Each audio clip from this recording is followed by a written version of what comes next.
The deck list is linked in the description and also pinned in the comments. But for those of you requesting the Ruby Amethyst gameplay against Emerald Steel discard, well, I finally got a decent matchup.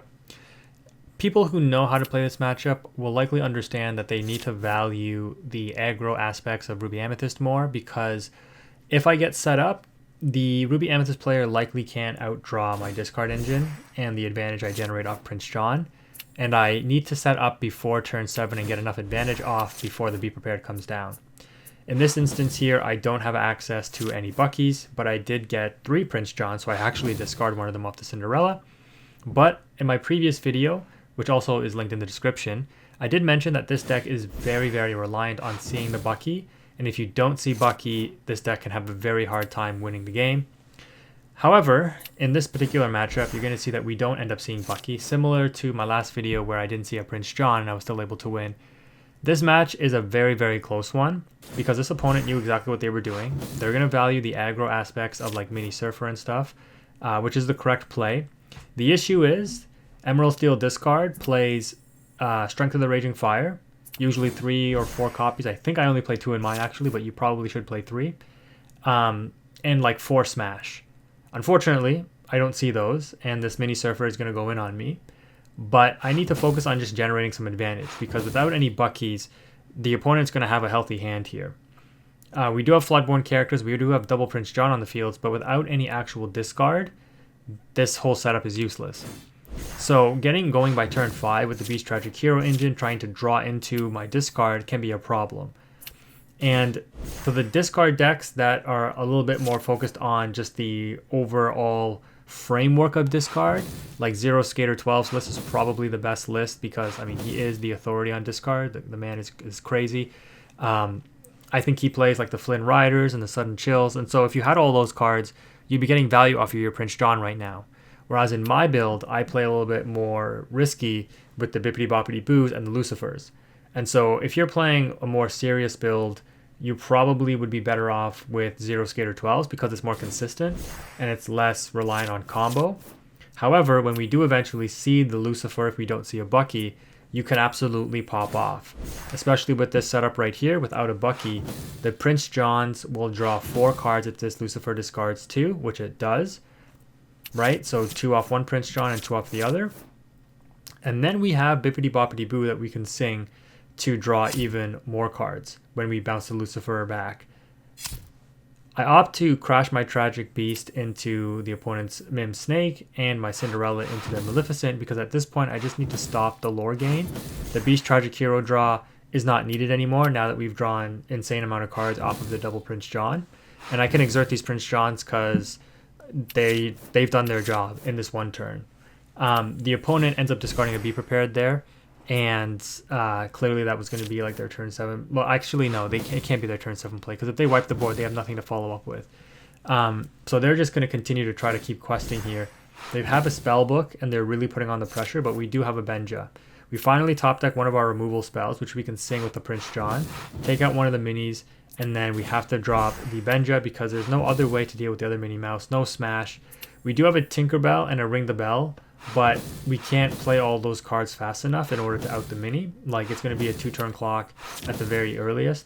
You could argue there that I should have Bippity Boppity Booed the Beast and brought it back out, because that would have allowed me to draw 2 in this next turn, which could have drawn me into a Smash, which might be helpful. Instead of drawing this Prince John, which is my 4th one in this matchup.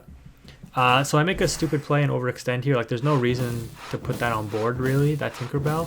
I guess I'm trying to set up for a Ring the Bell play next turn, but I mean, I win the game regardless, right? Either he wins the game this turn or I win the game. He top decks, and unless he top decks a Spellbook or a Goat, it's going to be game. Or a Be Prepared. So he top decks a Be Prepared and wipes the whole field. And the Rabbit will draw him a card. Again, all he needs is a Goat or a Spellbook and he wins the game. I drop a John. Does he get it? No, he gives me the well played, meaning likely that I won. And yeah, a close game, but Emerald Steel discard without Bucky can still win against Amethyst Ruby. And now for the match that broke my streak. We are going up against the Mufasa High Roll Amber Ruby deck. And the opponent was taking a long time to ink, so I'm just skipping over their inks here. But we have like a pretty good hand, because even though we don't have Prince John, the Bucky here should put in a lot of work. We're going to opt to Hypnotize here because we value the card draw. Since we have no other turn 3 play, smashing a Simba doesn't really represent any value for us. It's only questing for 1. It's not a big deal. They're going to go ahead and just in time out a Mufasa. And I think they inked a Mufasa as well. But I might have skipped over it because they were taking so long between choices. But turn 4, we're going to be able to drop a Donald Duck here. And the Mufasa deck, when it gets going, doesn't actually need any cards in hand, really. Because they empty their hand out with whatever they draw they're playing. They're in top deck mode. The Mufasa replaces itself. The Hades grabs back the Mufasa. The Snow White questing grabs back the Mufasa, etc. So they just recycle Mufasa a bunch of times. That's their game plan. And they eventually just out your board with Tremaines and Maleficents and try to quest from there. If they don't get a Tremaine or a Maleficent to out your board, the deck just kind of falls apart, which is why it's a very high risk, high reward deck. And the opponent kind of knows that they're under it here. They go ahead and Hades so that they can have discard fodder back. That's the only reason I think they would do that there, instead of waiting for the Mufasa, which makes sense because they likely know, well, my hand's probably going to get discarded. So we're in a decent position here. Unfortunately, we can't take out the Mufasa or the Simba. Well, we have to take out the Simba first because none of our characters are strong enough. I was thinking about throwing the Donald into the Simba to deal damage, but then I'm like, oh, right, no, they play Rapunzel, so let's not do that. They're going to go ahead and drop another Mufasa here and then just continue to quest. They're going to go up to 8, and it's not necessarily threatening yet, but we are going to draw a lot of cards here and just hoping to get some removal. Ideally, against this Mufasa deck, unless you have a very wide board, it's better if they crash their Mufasa into your stuff because the card that they top deck comes in exerted. So here I'm setting up the Tinkerbell because I'm like, perfect, go ahead and Mufasa off the top. My Tinkerbell will take out whatever you Mufasa, hopefully, because I can smash plus Tinkerbell, take it out even if it's a big body, and deal 2 damage to something else and just keep controlling the board that way. Keep you completely off of your game plan, discard your whole hand, out your resources, and go from there. So the opponent was thinking really hard here on what to discard. They end up discarding the Rapunzel. So the Donald now, since 1 damage has been dealt to the Simba and everything on board with the Tinkerbell, the Donald can take out the Simba there. And our tragic hero takes out, I forget what that other thing was, but basically I'm trying to bait the opponent into crashing their Mufasas here. Because, like I said, I want them to put the characters they top deck into play exerted on their side. Because the Tinkerbell is just going to go to work from here, right? So I'm totally fine.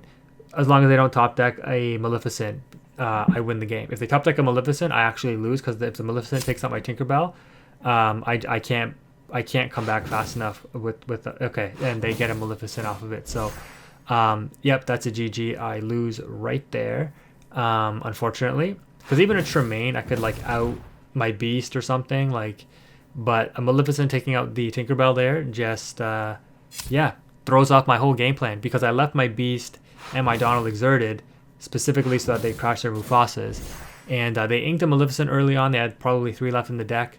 And they did get one off the Mufasa there. And so, high risk, high reward. What can you say? Now, the Snow White represents a huge problem. So, we're going to have to get rid of that, unfortunately. So, my turn is going to be spent smashing and ring the belling the Cinderella away. Which is crazy. Because now they just get a free 3 lore. And whatever they top deck, they're just going to slap down on the board. That's how this deck works. Assuming they can play it and it's not less or more than 6 ink. And it's a perfect top deck, once again, in the Tremaine. And so this is how discard loses. Grab your swords, decimates our boards, and Mufasa decks can be difficult to beat for this exact reason. If they don't end up hitting well off the Mufasa, you likely just control the board and the discard before they get to any high threats, because they're not going to be able to ink and play up to the point that they need to, because you've discarded all of their cards by like turn 5, 6, 7, right? So you usually win this unless they get something insane like triple Mufasa and then into a Maleficent, but that's what the deck does. So we go ahead and concede there. Good game to the opponent. And just remember that the deck list, as you see on screen here most likely, is linked in the description for the Dreamborn list. So if you want the actual words of the cards, they are there. But if you made it this far in the video, thank you again for watching. Leave a comment and let me know what else you would like to see me play. I do have a couple of ideas in the works, but I understand that some people like the meta gameplay, some people like the I don't want to call them casual decks, but like the more innovative decks, like using cards that aren't really used, let me know in the comment section below, and I'll be happy to try to put something together. Again, thank you for watching. Quantum is out.